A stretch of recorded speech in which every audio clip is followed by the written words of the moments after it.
kind of just a general video that I want to talk to you about terminology when it comes to Navajo textiles. And when I say textiles, it can be a lot of things, like a blanket, this is a blanket, and this is a rug. And what makes the difference? Because it's really interchangeable, and you see people saying it all the time, but the realities are you should get it right, because a blanket was made to be worn, okay? And they're generally from about 1890s and before. They don't have a border, and they have a different type of wool, which is a churro, a very soft wool.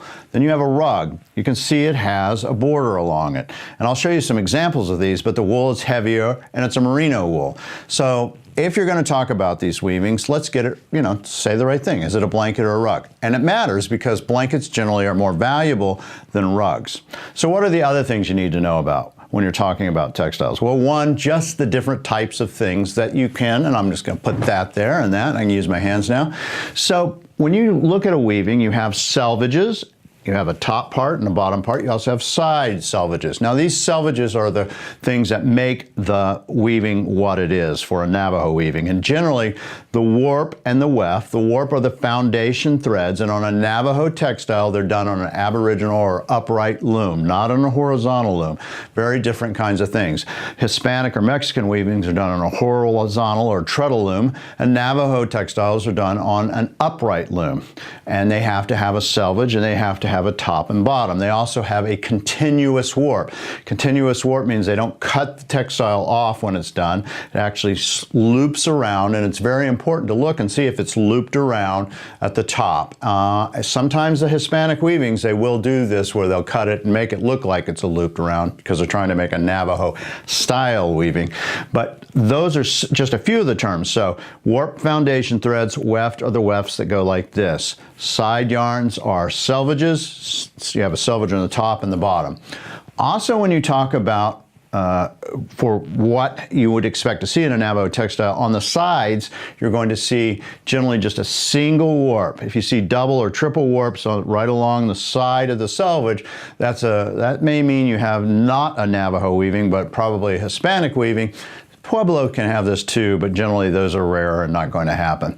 There's also different types of weave. You have eccentric weave. Now, generally when a Navajo textile is woven, it's done in either straight up to the side or at a 45 degree.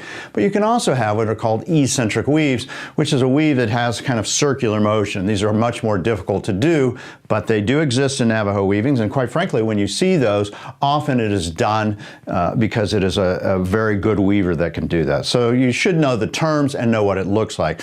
The other thing that you're going to see in Navajo textiles is a diagonal lines, which they call a lazy line.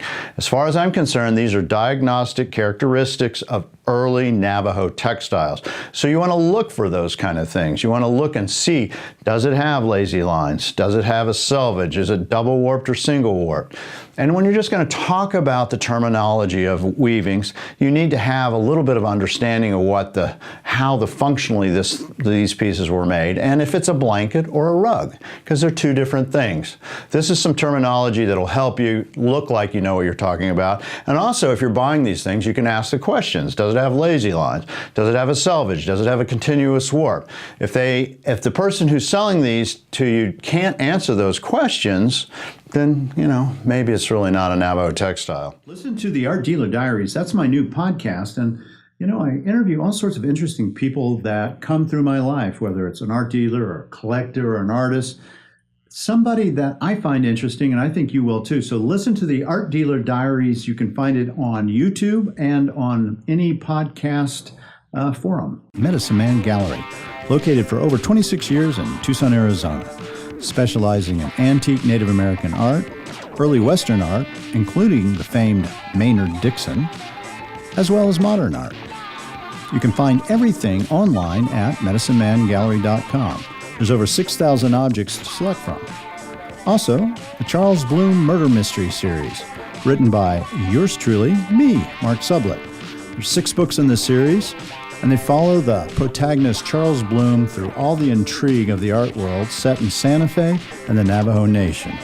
These can be found on Audible, ebooks, Amazon, and of course, the gallery at medicinemangallery.com.